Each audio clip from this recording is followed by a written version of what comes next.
अस्सलाम वालेकुम वरहमतुल्लाहि वबरकातुहू। ब्राइट एकेडमी से मैं आप लोगों की खिदमत में हाजिर हूँ। आज हम स्टार्ट करते हैं first year physics topic number 1, जो कि पेपर के लिहाज से भी इम्पोर्टेंट टॉपिक्स है, वो है डायमेंशन।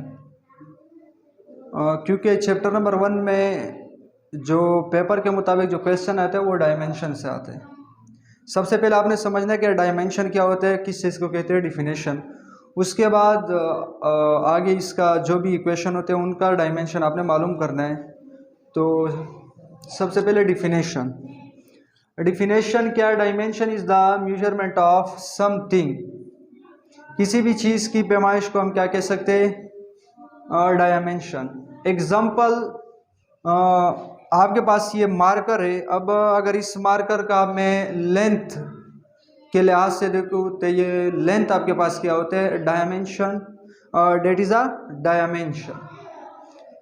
चाहे जो भी चीज़ हो, अब ये लेंथ क्या होता है आपके पास? ये भी मेजरमेंट है। तो ये जो मेजरमेंट, लेंथ का नाम क्या होता है? मेजरमेंट। पैमाइश को हम क्या कहते हैं? लेंथ। लेंथ भी एक पैमाइश है। जितने भी पैमाइश है, चाहे वो आपके पास टाइम के लिहाज से हो, चाहे आपके पास लेंथ के लिहाज से हो, या चाहे आपके पास मास के लिहाज से हो, सबको हम क्या कह सकते हैं? डायमेंशन। तो यहाँ पे मैंने क्या लिखा? Dimension is the measurement of something. किसी भी चीज की पैमाइश को अगर हम करें, चाहे वो लेंथ के लिहाज से करें, चाहे वो टाइम के लिहाज से करें, चाहे वो मास के लिहाज से करें। अगर लेंथ के लिहाज से हम करें तो लेंथ को हम क्या कह सकते हैं? डायमेंशन। अगर हम टाइम के लिहाज से चेक करें तो टाइम को हम क्या कह सकते हैं? डायमेंशन। मास के लिहाज से अगर हम चेक करें तो मास को भी हम डायमेंशन कह सकते हैं। टेम्परेचर को भी डायमेंशन कह सकते हैं। अमाउंट ऑफ सब्सटेंस, इसको भी हम डायमेंशन कह सकते हैं। करंट या इलेक्ट्रिक करंट, इसको हम भी डायमेंशन कह सकते हैं। इसके अलावा लुमिनियस इंटेंसिटी, इसको भी हम डायमेंशन कह सकते हैं। लेकिन लेंथ को हम डिनोट करते हैं स्मॉल एल से, लेकिन आपने इसको जाहिर करना है डायमेंशन में स्क्वायर ब्रैकेट लगाना है और कैपिटल एल से आपने जाहिर करना है। टाइम को आप जो टाइम होता है तो आप उसको स्मॉल टी से जाहिर करते हो, लेकिन डायमेंशन में आप इसको कैपिटल टी। मास भी हम स्मॉल एम से हम जाहिर करते हैं, लेकिन आपने यहाँ पे क्या करना है? कैपिटल एम स्क्वायर भी लगाना है। क्योंकि जब भी आप किसी चीज़ की डायमेंशन मालूम करना चाहते हो तो वहाँ पे आपने स्क्वायर ब्रैकेट लाजमी यूज़ करना है। यहाँ पे टेम्परेचर मैंने लिखा, केल्विन भी लिख सकते हो, केल्विन में भी इसको जाहिर कर सकते हो, एक्सप्रेस कर सकते हो, और थीटा में भी। इसके अलावा amount of substance, number of mole, यानी एन में आप इसको डिनोट कर सकते हो। और करंट आप किस चीज़ में? एम्पियर से आप इसको जाहिर कर सकते हो। ठीक है, ये एम्पियर, ए का मतलब क्या होता है? एम्पियर। लुमिनियस इंटेंसिटी जो कि जॉल्स होता है, यहाँ पे मैंने जॉल्स लिखा क्योंकि ये भी एक एनर्जी होते हैं, तो एनर्जी की पैमाइश हम जॉल में करते हैं, तो वहाँ पे आपने जे लिखना है। लेकिन ज़्यादातर हम ये तीनों को यूज़ करते हैं डायमेंशन में। ये तीन ज़्यादातर यूज़ होते हैं कॉमन, ये फर्स्ट ईयर में। आगे फिर ये और है, लेकिन मैंने आपको 7 बता दी। ये 7 क्यों बताया? क्योंकि फिजिकल क्वांटिटी 2 हिस्सों में डिवाइड होते हैं। नंबर 1 स्केलर, अच्छा, फिजिकल क्वांटिटी 2 हिस्सों में डिवाइड होते हैं। नंबर 1 होता है, सॉरी, बेस क्वांटिटी या फंडामेंटल क्वांटिटी। नंबर 2 होता है डिराइव क्वांटिटी। बेस क्वांटिटी का मतलब ये होता है कि हम ये क्वांटिटी किसी चीज़ में हम इसको एक्सप्रेस नहीं कर सकते, कोई और क्वांटिटी में हम इसको एक्सप्रेस नहीं कर सकते, तो उसको क्या कहते हैं? Fundamental quantity. और इसका किसके ऊपर इफेक्ट भी नहीं है। जिस तरीके से मास से लेंथ टाइम आपके पास, ये किसी और, यानी ये बेस क्वांटिटी है, फंडामेंटल क्वांटिटी, किसी और क्वांटिटी से ये हमें हासिल नहीं हो सकते, गेट नहीं कर सकते, हासिल नहीं कर सकते। लेकिन आपके पास जो मैंने बताया डिराइव क्वांटिटी, डिराइव का मतलब होता है अखज़ होना, अखज़ करना, तो डिराइव हो जाना। ठीक है, तो डिराइव का मतलब क्या होता है कि आपने एग्जाम्पल डिराइव क्वांटिटी जितने भी है वो किससे डिराइव होते हैं? फंडामेंटल या बेस क्वांटिटी से। तो यहाँ पे मैंने आपको बताया कि ये जितने भी 7 टोटल फंडामेंटल क्वांटिटी होते हैं और जो आपके पास डिराइव क्वांटिटी होते हैं वो ज़्यादा है। ठीक है, उसका मैंने नाम यहाँ पे नहीं लिखा, लेकिन ये 7 का मैंने नाम लिखा है क्योंकि हम इसका डायमेंशन हम मालूम करते हैं। अगर हमने इसका डायमेंशन हमें पता है तो वो बाकी हम खुद फार्मूले के ज़रिए से मालूम कर सकते हैं। तो अब हम स्टार्ट करते हैं एग्जाम्पल। फिर भी मैं डायमेंशन का टॉपिक आपको फिर समझा देता हूँ कि यहाँ पे एक पॉइंट है। अब इस पॉइंट का डायमेंशन मैं कहता हूँ कि 0 है। क्यों? क्योंकि इसका कोई लेंथ भी नहीं है, ब्रेथ भी नहीं है, हाइट भी नहीं है, कुछ पता नहीं चलता कि लेंथ का है, ब्रेथ का है और हाइट का है। तो इसका जो डायमेंशन है वो क्या है? 0 है इस पॉइंट का।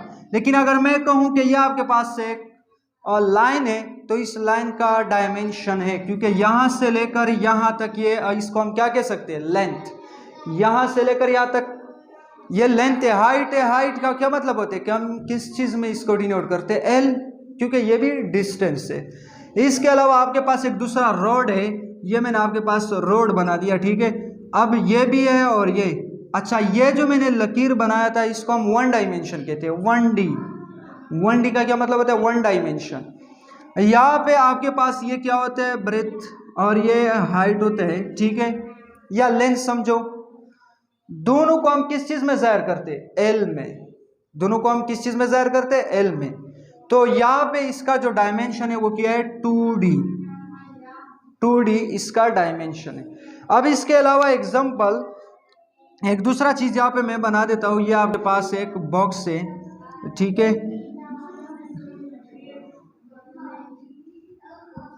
एग्जांपल। अब इसका क्या है? ये इसका हाइट समझो, ये जो है ये इसका ब्रेथ समझो, और ये इसका ये हाइट है, ये लेंथ समझो, और ये ब्रेथ या थिकनेस। अब इसको हम क्या कह सकते हैं? 3D। ये आपके पास क्या है? 3D है, यानी 3 डायमेंशन है। इसके अलावा आपने देखा होगा यहाँ पे मैं 4 कॉलम नॉर्थ ईस्ट वेस्ट, ये नॉर्थ समझो, वैसे एग्जांपल के तौर पर मैं आपको बता रहा हूँ, ये नॉर्थ, ये साउथ और नॉर्थ, ईस्ट और वेस्ट, ठीक है, एग्जांपल। यहाँ आपके पास मैंने एक एग्जांपल के तौर पर यहाँ से लेकर यहाँ तक कितने लकीरें हैं? ऐसे 1 लकीर है, तो इसको हम क्या कह सकते हैं? 1 डायमेंशन है।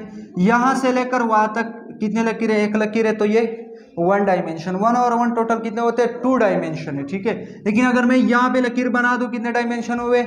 3 डायमेंशन। अगर मैं यहाँ पे लकीर बना दूँ, 4 डायमेंशन। अगर दोबारा मैं तीसरा लकीर यहाँ पे, दूसरा लकीर में यहाँ पे खींचूं तो क्या होगा? 5th dimension. इस तरीके से आप 6 तक जा सकते हो, ठीक है। ये डायमेंशन का रूल होता है। अब सबसे पहले यहाँ पे मैंने क्या लिखा है ऊपर, क्या आपने डायमेंशन मालूम करना है एरिया का। एरिया का डायमेंशन आपने किस तरीके से मालूम करना है? यहाँ पे मैं आपको बता देता हूँ कि area is equal to L multiply B होता है, length multiply breadth. By using the symbol of dimension, by using the symbol of, by using the symbol of, by using the symbol of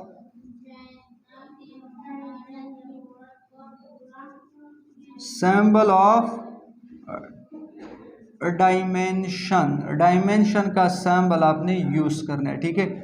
by using the symbol of dimension, example, इसके ऊपर भी आपने क्या करना है? Square bracket, इसके ऊपर भी स्क्वायर ब्रैकेट, और ये डायमेंशन का सैम्बल होता है, ठीक है। डायमेंशन हम किस चीज़ से डिनोट करते हैं? स्क्वायर ब्रैकेट से, ये है। अब इसके बाद इसके ऊपर स्क्वायर ब्रैकेट तो रह गया, लेकिन L लेंथ होता है, और B क्या आपके पास है? B भी एक आपके पास ब्रेथ क्या होता है? ये भी लेंथ है, तो यहाँ पे भी ने क्या लिखा? L मल्टीप्लाई L, तो L स्क्वायर। ये आपके पास एरिया का डायमेंशन मालूम हो गया। नंबर 2 पे आपके पास यहाँ पे मैं लिख रहा हूँ नंबर 2 पे एग्जांपल। नंबर 2 पे आपके पास वॉल्यूम है, वॉल्यूम का dimension V is equal to क्या होगा? L multiply B multiply H। तो आपने using the symbol of dimension, ये आपने खुद लिखना है, using the symbol of dimension. Dimension की सिंबल आपने यूज करना है, तो यहाँ पे मैंने यूज किया है, ठीक है। और फिर आपने B को भी ब्रैकेट में, स्क्वायर ब्रैकेट में लिखना है, इस तरीके से H को भी। तो लेंथ क्या होते है? L, और B क्या होता है? ये भी L है, और हाइट भी आपके पास एक L है, तो L क्यूब हो गया। ये किसका? ये एग्जांपल आपके पास वॉल्यूम का डायमेंशन है, L क्यूब।